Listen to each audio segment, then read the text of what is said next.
चंद्रग्रहण 2026 यंदाच्या होळीला चंद्रग्रहण आलेलं आहे. होळी 2026ला चंद्रग्रहण, पौर्णिमा, भद्रा, होलिका दहन आणि धुलवड कधी? हे चंद्रग्रहण भारतात दिसणार का? हे सर्व आपण आजच्या व्हिडिओमध्ये सविस्तर जाणून घेणार आहोत. त्यामुळे आजचा व्हिडिओ शेवटपर्यंत नक्की बघा. कोठेही स्किप अजिबात करू नका. नमस्कार मित्रांनो, श्री स्वामी समर्थ. आजचा दिवस तुम्हाला खूप छान, सुखाचा, आनंदाचा जाओ हीच स्वामी महाराजांच्या चरणी प्रार्थना करून आजच्या या आपल्या नवीन व्हिडिओला सुरुवात करूया. तर मित्रांनो, चंद्रग्रहण आलेलं आहे.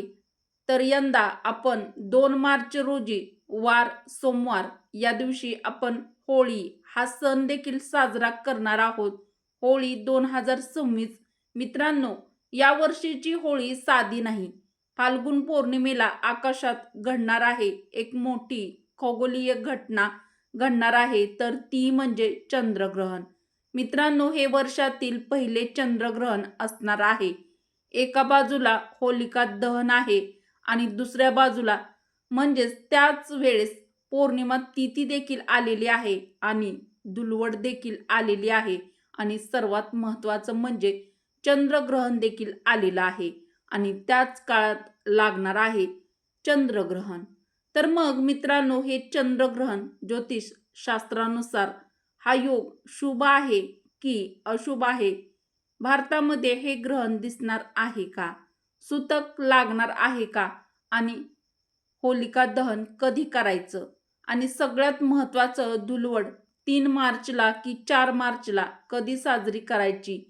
संपूर्ण माहिती मी तुमच्यासोबत शेअर करणार आहे. त्यामुळे आजचा व्हिडिओ शेवटपर्यंत नक्की पहा. मित्रांनो, 2 मार्च वार सोमवार, फाल्गुन पौर्णिमा 2026 आलेली आहे. होळीचा सण फाल्गुन महिन्यातील पौर्णिमेला साजरा केला जातो. पौर्णिमा तिथी कधीपासून सुरू आहे? तर पौर्णिमा तिथी 2 मार्च 2026 सायंकाळी 5:55 सुरू होईल. तर पौर्णिमा तिथी समाप्त कधी आहे? 3 मार्च 2026 सायंकाळी 5:30 समाप्त होईल. 2 मार्च संध्याकाळपासून पौर्णिमा लागू होते. होलिका दहन कधी करायचं आहे?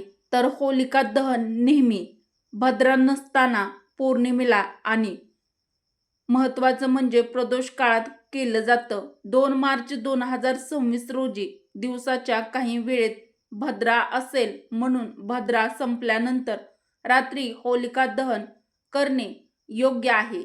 होलिका दहन 2 मार्च 2026 सोमवारी रात्री नक्की करा. चंद्रग्रहण 3 मार्च 2026 रोजी चंद्रग्रहण लागणार आहे. चंद्रग्रहण 3 मार्च 2026 हे सविस्तर आपण आजच्या व्हिडिओमध्ये महत्त्वाचा भाग आहे, नक्की बघा. 3 मार्च 2026 फाल्गुन पौर्णिमेला चंद्रग्रहण लागणार आहे. हे ग्रहण एकदम अचानक लागत नाही, तर ते ग्रहण टप्प्याटप्प्याने पुढे सरकत जातं.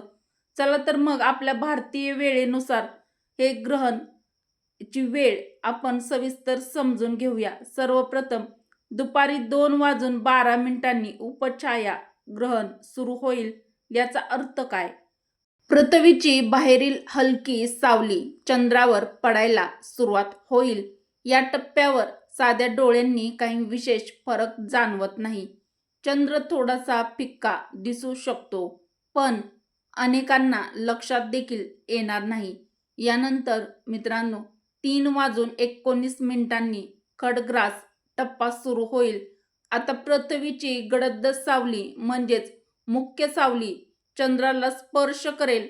इथून पुढे चंद्राचा एक भाग काळवंडलेला दिसू लागतो. हा क्षण खूप महत्त्वाचा मानला जातो. मित्रांनो, यानंतर 4:33 पूर्ण अवस्था सुरू होईल.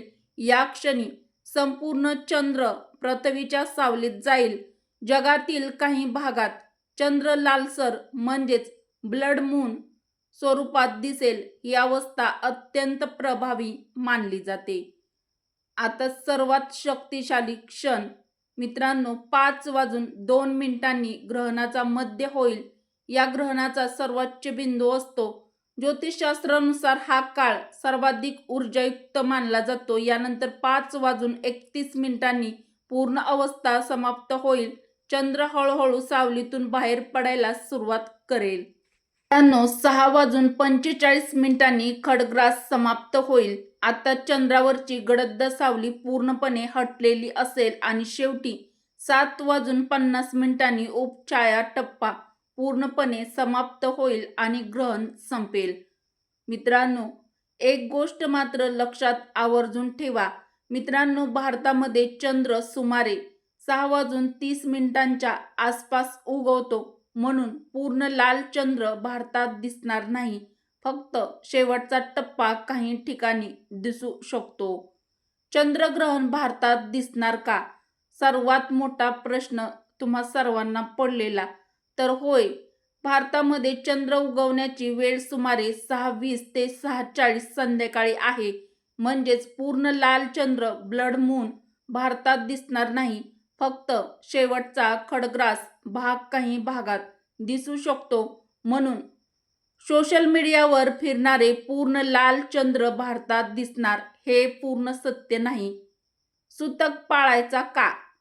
ज्योतिषीय दृष्टिकोनातून पाहिलं तर मित्रांनो आता सर्वात महत्त्वाचा प्रश्न सुतक पाळायचा की नाही. ज्योतिष शास्त्र आणि धर्मशास्त्र स्पष्ट सांगतात, ज्या प्रदेशात ग्रहण दृश्यमान असते त्या प्रदेशात सुतक अवश्य पाळावा.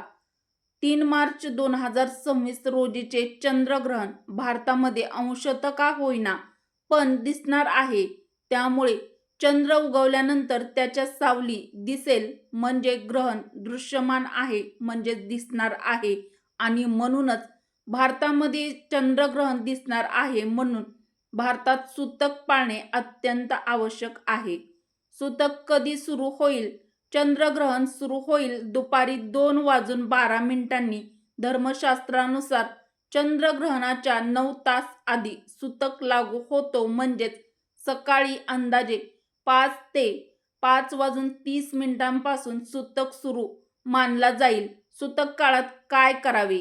देवपूजा थांबवावी, मंदिराचे दरवाजे बंद ठेवावेत, शिजवलेले अन्न झाकून ठेवावे, मंत्र जप करावा, ध्यान करावे.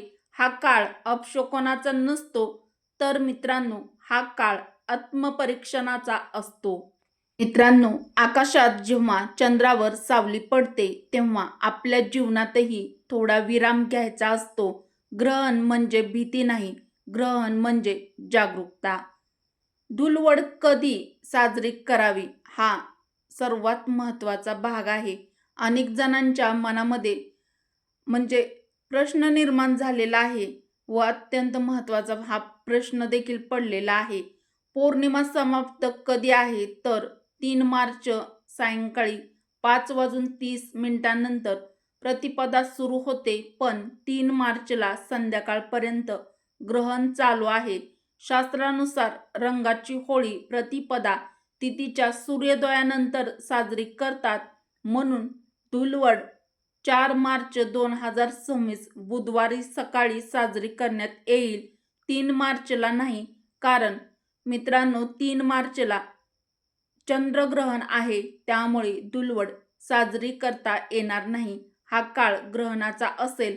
त्यामुळे धुलवड 4 मार्चला साजरी करण्यात येईल. ज्योतिषशास्त्रानुसार ग्रहण प्रभाव फाल्गुन पौर्णिमेला ग्रहण असल्यामुळे मानसिक चंचलता वाढू शकते, भावनिक अस्थिरता निर्माण होऊ शकते. कारण चंद्र हा आपल्या मनाचा कारक ग्रह ज्योतिषशास्त्रानुसार मानला जातो. कुटुंबात वाद वाढू शकतात. काही राशीवर याचा परिणाम दिसून येईल. तर यामध्ये मुख्यत्वे कर्क राशीच्या लोकांवर प्रभाव पडतो. तसेच वृश्चिक आणि मीन राशीच्या लोकांनी संयम ठेवावा. ग्रहणाच्या दिवशी काय करू नये, काय टाळावे? अनावश्यक वाद करणे टाळावे, भांडणे कलह टाळावेत, नकारात्मक विचार टाळावेत. गर्भवती महिलांनी जास्त ताण घेऊ नये, आपली व बाळाची काळजी घ्यावी. तर यासाठी गर्भवती महिलांनी कोणते नियम ग्रहण काळामध्ये पाळावे, काय चुका करू नयेत, ग्रहणामध्ये काय करावे, काय टाळावे, खास करून चंद्रग्रहणामध्ये गर्भवती महिलांसाठी हा व्हिडिओ मी आपल्या चॅनलवरती अपलोड केलेला आहे, बनवलेला आहे. तो देखील तुम्ही आपल्या चॅनलवरती पाहू शकता. तर तो व्हिडिओ अपलोड आहे. तर ही होळी साधी नाही, पौर्णिमा तिथी आलेली आहे आणि चंद्रग्रहण आहे. त्यामुळे मित्रांनो, होलिका दहन या दिवशी केलेला सकारात्मक संकल्प पुढील वर्षभर परिणाम देऊ शकतो. त्यामुळे कमेंटमध्ये ओम सोमाय नमः किंवा जय माता लक्ष्मी नक्की लिहा. तर मित्रांनो, तुम्हाला आजचा हा व्हिडिओ कसा वाटला ते देखील कमेंट करून नक्की कळवा. व्हिडिओला एक लाईक अवश्य करा व उपयुक्त व्हिडिओ तुमच्या मित्र परिवारासोबत, बहिणींसोबत जास्तीत जास्त शेअर देखील नक्की करा. व मराठी रोहिणी किचन आपल्या चॅनलला सबस्क्राईब जरूर करा. बेल आयकॉन प्रेस करा, म्हणजे नवीन व्हिडिओ जेव्हा मी कधी अपलोड करेल त्याचं सर्वात आधी नोटिफिकेशन तुम्हाला मिळेल व तुम्ही एकही व्हिडिओ पाहायचा विसरणार नाहीत. चला तर मग परत भेटू अशा छानशा एखाद्या माहितीसह नवीन व्हिडिओमध्ये. कमेंटमध्ये श्री स्वामी समर्थ किंवा जय लक्ष्मी माता नक्की टाईप करा. व्हिडिओ शेवटपर्यंत पाहिल्याबद्दल तुम्हा सर्वांचे मनापासून धन्यवाद. श्री स्वामी समर्थ. जय माता लक्ष्मी. जय श्रीकृष्ण. धन्यवाद.